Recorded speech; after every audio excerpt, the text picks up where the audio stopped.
ഓരോ ദിവസവും രാഷ്ട്രീയ കേരളത്തിൽ വന്നു നിറയുന്നത് ഞെട്ടിക്കുന്ന വാർത്തകളാണ്. നിന്ന നിൽപ്പിലല്ലേ ബോൾഡായിട്ടുള്ള കോൺഗ്രസിനെ മുന്നിൽ നിന്നും നയിക്കുന്ന ഒരു ഒന്നൊന്നര നേതാവിനെ നിലത്തിട്ടത്. അതിനു പിന്നാലെ ഓണത്തിന്റെ ഓട്ടപ്പാച്ചിലിനിടയിലാണ് പോലീസിന്റെ മർദ്ദനത്തിൽ ഇല്ലാതായ ഒരു പാവം പൂജാരിയും യൂത്ത് കോൺഗ്രസ് നേതാവിനെയും നമ്മൾ കണ്ടത്. വന്നവനും നിന്നവനും പോയവനുമൊക്കെ ഒരാളെ ഇട്ട് തല്ലിച്ചതയ്ക്കുന്ന രംഗങ്ങൾ കണ്ടാൽ ആരും ഒന്ന് നിന്നുപോകും. എന്നാൽ ഇവിടെ എടുത്തു പറയേണ്ടുന്ന മറ്റൊരു കാര്യം കൂടിയുണ്ട്. മാങ്കൂട്ടം തന്റെ എല്ലാ സ്ഥാനമാനങ്ങളിൽ നിന്നും പുറത്തുപോയതിനു ശേഷം കേരളത്തിലെ യൂത്ത് കോൺഗ്രസിനെ മുൻനിരയിൽ നിന്ന് നയിക്കാൻ ഒരു നേതാവില്ലാത്ത സ്ഥിതിവിശേഷമാണ് ഉണ്ടായത്. മുൻപ് യൂത്ത് കോൺഗ്രസിന് വേണ്ടി കാക്കിപ്പടയ്ക്ക് മുന്നിൽ നെഞ്ചു വിരിച്ചു നിന്ന് പ്രതിരോധിക്കുന്ന മാങ്കൂട്ടത്തിനെയാണ് നമ്മൾ കണ്ടിരുന്നത്. അവിടെയാണ് വയനാട് ദുരിതാശ്വാസ ഫണ്ട് വെട്ടിപ്പ് നടത്തി എന്ന് പറഞ്ഞുകൊണ്ട് 80 ലക്ഷത്തിന്റെ കണക്കുമായി മാങ്കൂട്ടത്തിനെ തീർക്കാൻ വന്നത്. ആലപ്പുഴയിൽ യൂത്ത് കോൺഗ്രസ് സമ്മേളന വേളയിൽ പോലും മാങ്കൂട്ടത്തെ പിച്ചു ചീന്താൻ നോക്കിയത്. എന്നാൽ ഇവിടെ അബിൻ വർക്കി കൂട്ടിക്കൊണ്ടാണ് മാധ്യമപ്പടയ്ക്ക് മുന്നിൽ മാങ്കൂട്ടം കത്തിക്കയറിയത്. പിന്നീട് വയനാട്ടിലും യൂത്ത് കോൺഗ്രസ് ജില്ലാ നേതാക്കൾ മാങ്കൂട്ടത്തിനെ പൂട്ടിയിട്ടു. അവിടെ വാതിൽ തുറന്നത് അബിൻ വർക്കിയാണ്. തുടങ്ങി പല രൂപത്തിലുള്ള വാർത്തകളും അഭ്യൂഹങ്ങളും നമ്മൾ കേട്ടിരുന്നു. എന്നാൽ പിന്നീട് നമ്മൾ കേട്ടത് അബിൻ വർക്കിയാണ് മാങ്കൂട്ടത്തിനെ ഒറ്റിയത് എന്നാണ്. അങ്ങനെ കട്ടപ്പയുടെ വേഷം വരെ അബിൻ വർക്കിക്ക് ചാർത്തി കൊടുത്തിരുന്നു. എന്നാൽ അതിനൊക്കെ ശേഷം മാങ്കൂട്ടത്തിനെതിരെയുള്ള ലൈംഗിക ആരോപണ കേസിൽ ക്രൈംബ്രാഞ്ച് FIR ഇട്ട് കോടതിയിൽ കയറിയിരിക്കുകയാണ്. 5 പേരാണ് ഇവിടെ മൂന്നാം കക്ഷികളായിട്ടുള്ളത്. അതുപോലെ ഗർഭചിത്രം നടത്തിയത് ബാംഗ്ലൂരിൽ നിന്നാണ് എന്ന വിവരത്തിന് പിന്നാലെ ക്രൈംബ്രാഞ്ച് അന്വേഷണം ബാംഗ്ലൂരിലേക്ക് തിരിക്കുകയും ഒക്കെ ചെയ്ത സമയത്താണ് യൂത്ത് അബിൻ വർക്കി തലപൊക്കുന്നത്. ചൊവ്വയ്യൂർ മണ്ഡലം president Sujith BS Kunnamkulam police ക്രൂരമായി മർദ്ദിച്ച ദൃശ്യങ്ങൾ പുറത്തു വന്ന സംഭവത്തിൽ കനത്ത പ്രതിഷേധമുയർത്തി നടു റോട്ടിൽ ഇറങ്ങിക്കൊണ്ടാണ് അബിൻ വർക്കി യൂത്ത് കോൺഗ്രസുകാർക്കിടയിൽ തന്റെ സ്ഥാനമുറപ്പിക്കുന്നത്. അതും യൂത്ത് കോൺഗ്രസ് തലപ്പത്തേക്ക് ആര് എന്ന് ഇനി തീരുമാനിച്ചിട്ടില്ല എങ്കിലും തന്റെ പേരും ആ ലിസ്റ്റിലുണ്ട് എന്ന നല്ല ബോധ്യം കൂടി ഈ youth Congress vice president Abin വർക്കിക്കുണ്ട്. ഇവിടെ കിട്ടിയ രാഷ്ട്രീയ സാഹചര്യത്തെ തനിക്ക് അനുകൂലമാക്കി മാറ്റുന്ന അബിൻ വർക്കിയെയാണ് നമുക്ക് കാണാൻ സാധിച്ചത്. ആ വീഡിയോ ഒന്ന് കാണാം.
ആദ്യമായിട്ടാണ് സമരം നടത്തുന്നത്. ബാരിക്കേഡ് പിടിക്കാൻ സമ്മതിച്ചില്ല. എല്ലാം കൂടെ വളഞ്ഞു വന്നിരിക്കുക.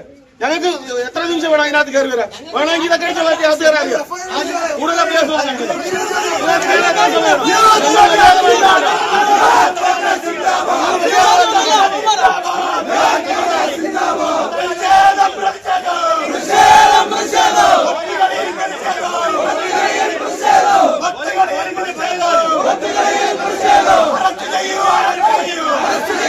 ഒരു കണക്കണിയിൽപ്പെട്ട ഒരു CPM-ന്റെ കൗൺസിലർ, ആ കൗൺസിലറെ രക്ഷിക്കാൻ ആ നാട്ടിലെ ലോക്കൽ സെക്രട്ടറി വരുന്നു. ആ കൗൺസിലറിന്റെ ആകെയുള്ള സ്ഥലം ലോക്കൽ സെക്രട്ടറി ഇടപെട്ട് വിൽക്കുന്നു. എന്നിട്ട് കടം തീർന്ന് പിന്നെ ഉണ്ടായിരുന്ന 1 കോടിയോളം രൂപ ലോക്കൽ സെക്രട്ടറി അടിച്ചു മാറ്റുന്നു. ഇത് ചോദ്യം ചെയ്തപ്പോഴാണ് അവരെ ഇതുപോലെ തന്നെ നാട്ടിൽ അധിക്ഷേപിക്കാൻ ഒരുങ്ങി. ഇത് ചോദ്യം ചെയ്തപ്പോ അവരെ ഇതുപോലെ തന്നെ നാട്ടിൽ അപകീർത്തിപ്പെടുത്താൻ ഒരുങ്ങി. അങ്ങനെയാണ് കലാരാജു എന്ന് പറയുന്ന ഒരു വനിതാ കൗൺസിലർ 25 കൊല്ലം ചെങ്കൊടിയേന്തി CPM-ന്റെ ലോക്കൽ കമ്മിറ്റി അംഗമായിരുന്ന ഒരു കൗൺസിലർ അവർ മുനിസിപ്പൽ തെരഞ്ഞെടുപ്പിൽ വോട്ട് ചെയ്യാൻ വന്നു. അന്ന് ചെയർപേഴ്സന്റെ വണ്ടിയിൽ അവരെ കടന്നാക്രമിച്ച് തട്ടിക്കൊണ്ടുപോയി ആ തെരഞ്ഞെടുപ്പ് അലങ്കോലപ്പെടുത്തിയിട്ടുണ്ടെങ്കിൽ പ്രിയപ്പെട്ടവരെ നിങ്ങൾ ഓർത്തുള്ളുക, കഴിഞ്ഞയാഴ്ച അതേ കലാരാജുവിനെ അതേ മുനിസിപ്പാലിറ്റിയിൽ അതേ തട്ടിക്കൊണ്ടുപോയ ചെയർപേഴ്സന്റെ വണ്ടിയിൽ ഔദ്യോഗികമായി ചെയർപേഴ്സണായി കോൺഗ്രസ് പ്രസ്ഥാനം കയറ്റിയിരുത്തിയിട്ടുണ്ടെങ്കിൽ പ്രിയപ്പെട്ടവരെ ഇതൊന്നും അവസാനിപ്പിക്കാൻ പോകുന്നില്ല. ഇന്നിപ്പോ പഞ്ചായത്ത് കമ്മിറ്റി നടന്നു. പഞ്ചായത്ത് കമ്മിറ്റിയിൽ പ്രതിപക്ഷ അംഗങ്ങൾ പറഞ്ഞു അവർ ഈ വിഷയത്തിൽ പ്രതിഷേധമുണ്ടായി. പഞ്ചായത്ത് സെക്രട്ടറി പഞ്ചായത്ത് കമ്മിറ്റി അല്ലെങ്കിൽ പഞ്ചായത്തിൽ നിന്ന് കമ്മിറ്റി കൂടണ്ടായെന്ന് പറഞ്ഞ് പിരിച്ചുവിട്ടു. ഇപ്പൊ ഏറ്റവും ഒടുവിൽ അറിയുന്നത് അടിയന്തര ഉത്തരവിലൂടെ പഞ്ചായത്ത് സെക്രട്ടറിയെ സ്ഥലം മാറ്റി. അതായത് ഇന്ന് രാവിലെ 10 മണി വരെ ഉണ്ടായിരുന്ന പഞ്ചായത്ത് സെക്രട്ടറിയെ അടിയന്തര ഉത്തരവിലൂടെ സ്ഥലം മാറ്റിയിരിക്കുന്നു. ഈ നിങ്ങൾക്ക് കുറച്ച് ചരിത്രം അത് നിങ്ങൾക്കറിയാവുന്നതാണ്. പ്രിയപ്പെട്ടവരെ, ഈ ബംഗാളിൽ ഇത് തന്നെയായിരുന്നു അവസ്ഥ. അടക്കി ഭരിച്ചുകൊണ്ടിരുന്ന CPM എല്ലാ മേഖലയിലും അടക്കി ഭരിക്കുന്നു, ഉദ്യോഗസ്ഥ തലത്തിൽ അടക്കി ഭരിക്കുന്നു. ത്രിപുരയിലും ഇത് തന്നെയായിരുന്നു അവസ്ഥ. പക്ഷേ ഒരു നാൾ ആ ബംഗാളിന്റെ ചീട്ടുകൊട്ടാരം തകർന്നടിഞ്ഞപ്പോ അടക്കി ഭരിച്ചുകൊണ്ടിരുന്നവർ വീട്ടിൽ പോയി എന്നത് മാത്രമല്ല, അവിടുത്തെ ലോക്കൽ സെക്രട്ടറിയും ഏരിയ സെക്രട്ടറിയും ഒക്കെ ഈ പെരുമ്പാവൂരിൽ വാരിയാടും പൊറോട്ട അടിക്കുന്നുണ്ടെങ്കിൽ CPM-കാരാ നാളെ നിന്റെ ഗതി ഇത് തന്നെ ആയിരിക്കും എന്ന് പറഞ്ഞു വെക്കാൻ ആഗ്രഹിക്കുക. ഒരു പഞ്ചായത്ത് സെക്രട്ടറിയെ സ്ഥലം മാറ്റിയത് കൊണ്ട് ഞങ്ങൾ ഈ സമരം ഇവിടെ അവസാനിപ്പിക്കുമെന്നാണ് ഓർത്തിരിക്കുന്നത്. ഞങ്ങൾ ഈ സമരത്തിന് ഒരു റിസൾട്ട് ഉണ്ടാകുന്നത് വരെ ഈ സമരം സന്ധിയില്ലാ പോരാട്ടമാണ്. അടുത്ത 15-ാം തീയതി നിയമസഭ തുടങ്ങുകയാണ്. പ്രിയപ്പെട്ടവരെ, ഒരു സംശയവും വേണ്ട, കേരളത്തിന്റെ നിയമസഭയിൽ പ്രതിപക്ഷ നേതാവ് VD സതീശന്റെ നേതൃത്വത്തിൽ ഈ വിഷയം ചർച്ച ചെയ്യപ്പെടുക തന്നെ ചെയ്യും എന്ന് പറഞ്ഞു വെക്കാൻ ഞങ്ങൾ ആഗ്രഹിക്കുകയാണ്.